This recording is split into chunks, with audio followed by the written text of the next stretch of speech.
National Baseball Hall of Fame. This is Mission Control Houston. Please call station for a voice check. Station, this is Bruce Markison with the National Baseball Hall of Fame and Museum. How do you hear me? I have you loud and clear. Nice to talk with you today. Well, same here. Thank you very much, Jeanette. It's an honor to have a chance to speak with you today from the National Baseball Hall of Fame and Museum. Located in Cooperstown, New York, less than 2 hours from your hometown of Syracuse, New York. Jeanette Epps is the Expedition 71 flight engineer aboard the International Space Station. And we will be asking Jeanette questions that we have collected from students via the museum's Black Baseball Initiative, education, and outreach programs. Now, these questions include some from students in Syracuse, New York, where Jeanette Epps grew up. So let's get right to the questions. Jeanette, our first student question is this. Have you ever been to the Baseball Hall of Fame? Unfortunately, I have not been to the Baseball Hall of Fame yet, but I do plan to go there when I get back. Very good. And I see that you're giving us a little bit of sampling of baseball in space there. Very nice. Before we get to our next question, Jeanette, I do want to mention this.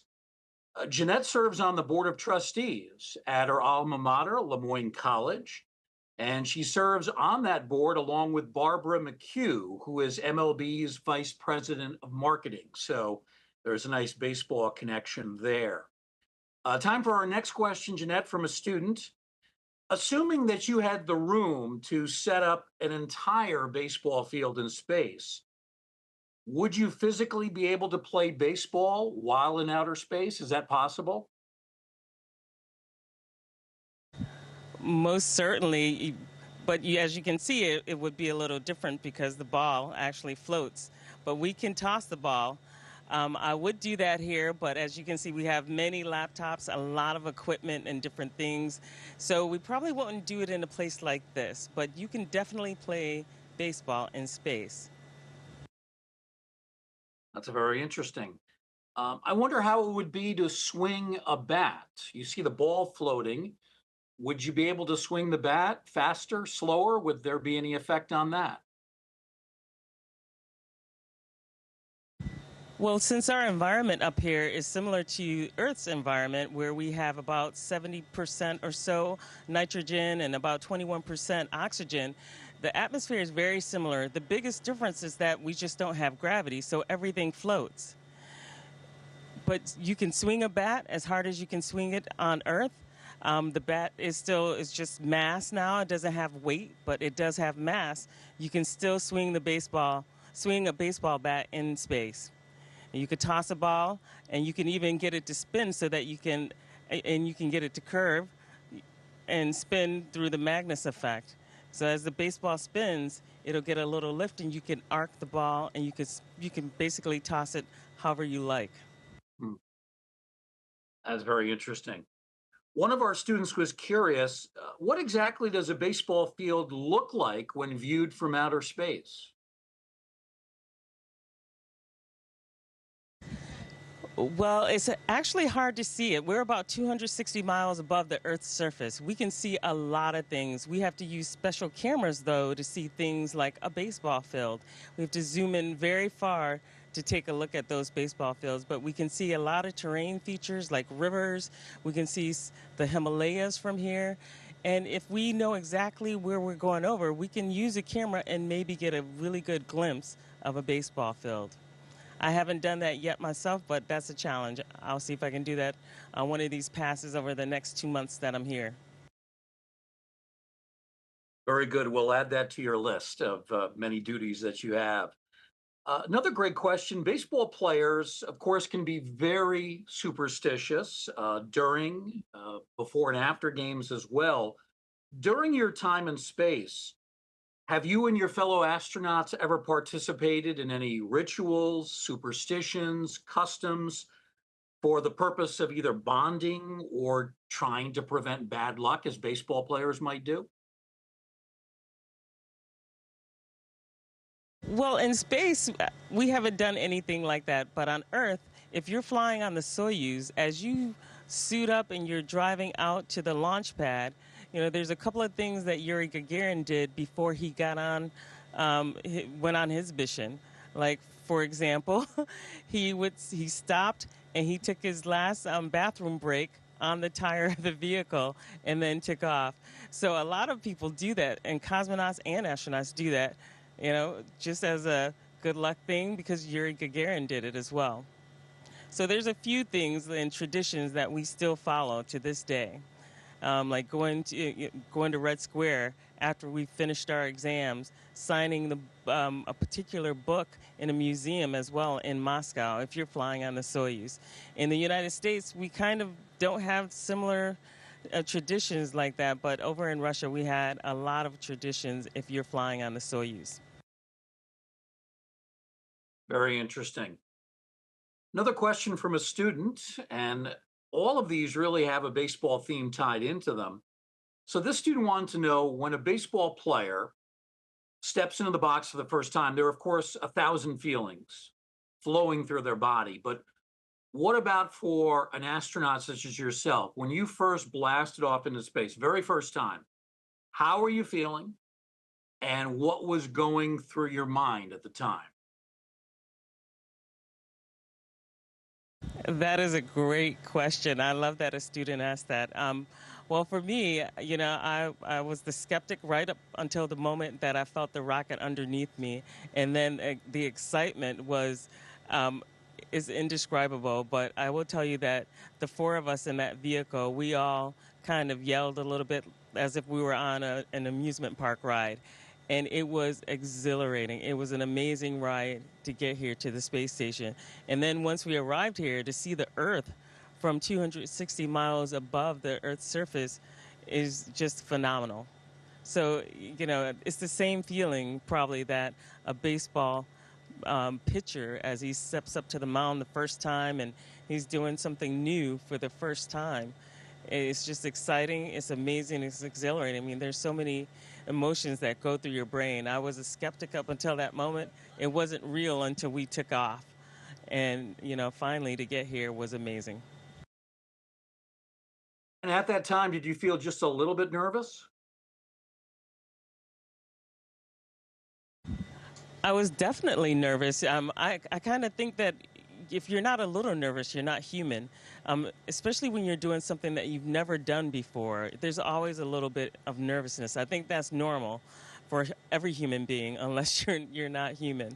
And so, of course, I was very nervous, not knowing what to expect exactly, kind of familiar with what I should see and what I should feel. But even then, you just don't know how you're going to respond or react to actually lifting up off the surface of the Earth, your home, and going to a place where you're kind of untethered from that place for 6 months. So it was exciting, and of course I was nervous. I would have been a little more than slightly nervous in that situation. Let's put it that way. Another baseball question: when a closer Well, when you comes, train, you wouldn't be nervous. that's true. That's true. Here's an interesting analogy from one of the students. When a closer comes into a game, ninth inning, he or she has to be calm, cool, collected in the face of intense pressure, especially if it's a one-run game.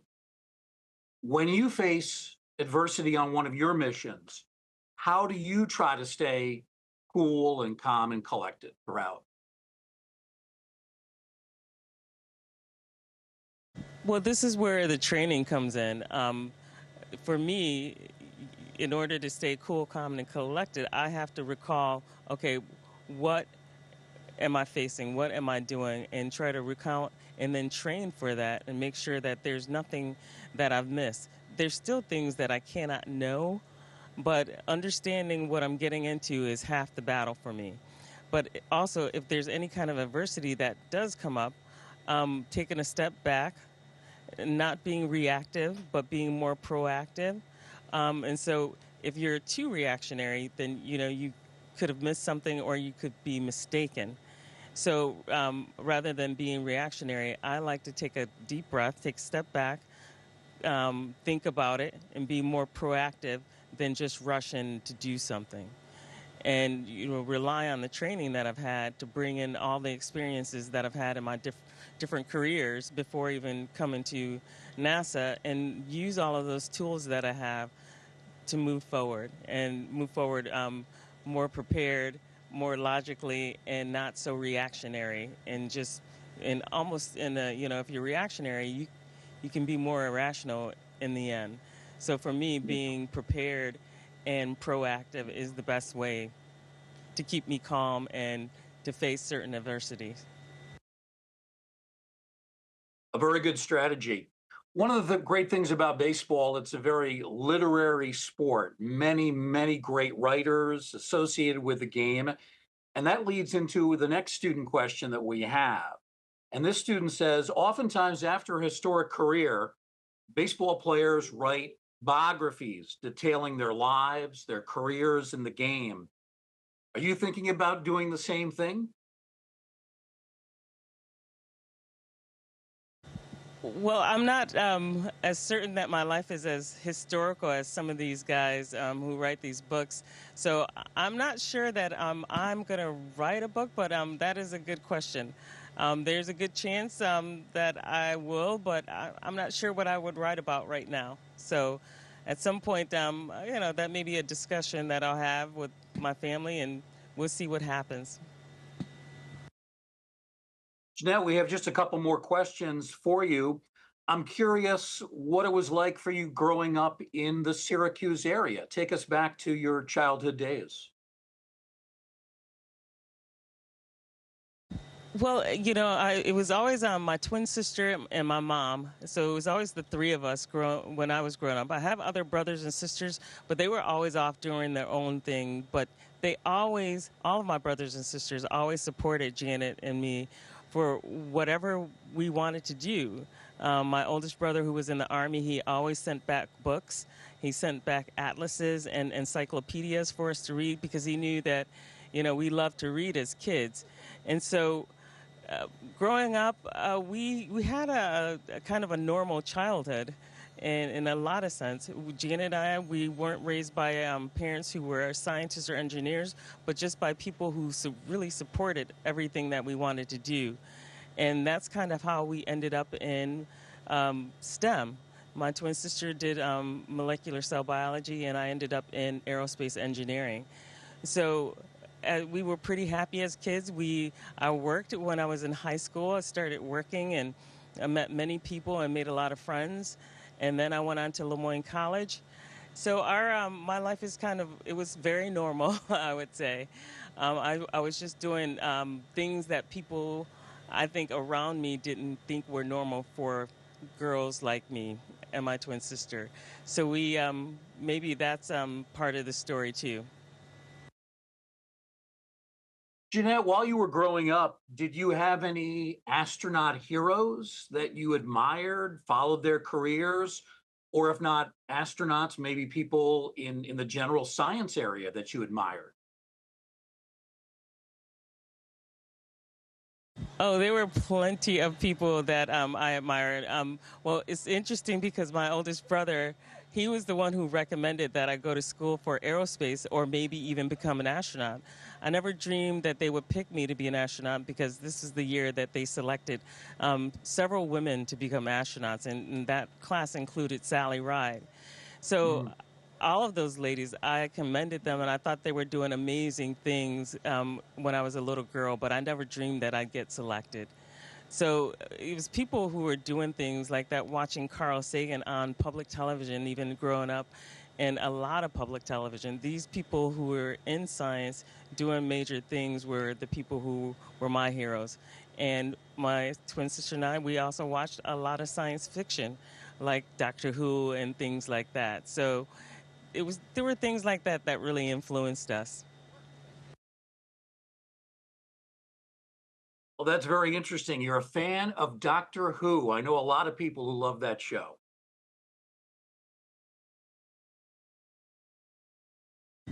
I've been since I was a very little kid. I started watching Tom Baker, and that was the late 70s.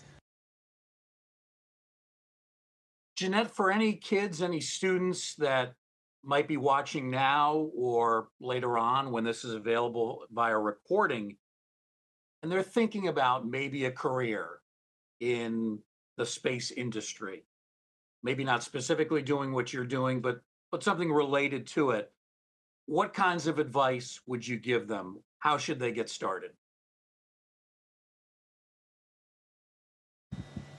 Well, it's interesting because, students ask that question all the time. And I say, just start wherever you are and start doing things and completing them and making sure that you're on track for the dream that you have. It was my dream to become an aerospace engineer. So I started at Lemoyne College, and I started in physics because they didn't have a specific aerospace program, but they did have a 3-2 program where I had to start in physics and then go over to engineering. And I just started working one day at a time, and you just keep going forward. You're going to have setbacks and things like that, but that's what life is all about. You overcome those things and you keep moving forward. And sometimes those setbacks, when you overcome them, you feel like you really earned what you're setting out to achieve. And so, it gives you a sense of accomplishment too. But doing the work and moving forward, making a plan and not being so stuck to that plan also that you have to do those things or otherwise you're not happy. But things change and you may go on to do other things. Like I ended up at Ford Motor Company rather than an aerospace company. And then even beyond that, I ended up at the Central Intelligence Agency. I didn't think I would end up there, but I was a scientist there as well. So working your in whatever career you're doing, accepting some risk and opportunities is another aspect of that. So I would tell them to continue with their dream big, aim for it, and you never know where you'll end up. I never dreamed I would end up here on the space station talking live to the Baseball Hall of Fame, but yet here I am. And that's a consistent work over many decades. So every kid needs to know that you got to put the time in to do the work, and consistency over time, you'll get to where your big dreams are leading you to. And if you don't end up here, you'll end up somewhere far beyond than what you dreamed of if you never jumped big. So I say go for it. Very well said. Final question. We have just under a minute to go. We just saw somebody float by you. Tell us who that is. Well, that is the lovely Sunita Williams of the Starliner crew. I don't know if you saw her lovely hair floating through as well, but yeah, she's on board and she's working here as an Expedition 71 member even. So there's Butch and Sunny are here, part of the Starliner group, and maybe we can get Sunny to bring the baseball back. Oh, she'll toss it first. There we go. There we go. Come on over, Sunny. Excellent. Well, congratulations on all your achievements. This has been fascinating. Thank you, Jeanette, for spending some time with the Baseball Hall of Fame today. We really appreciate it. It was absolutely my pleasure, and this has been a great call. Hopefully when I get back, I can get out there and actually go visit the Baseball Hall of Fame.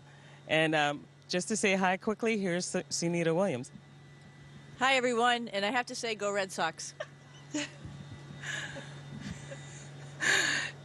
That was totally unscripted, so thank you, guys.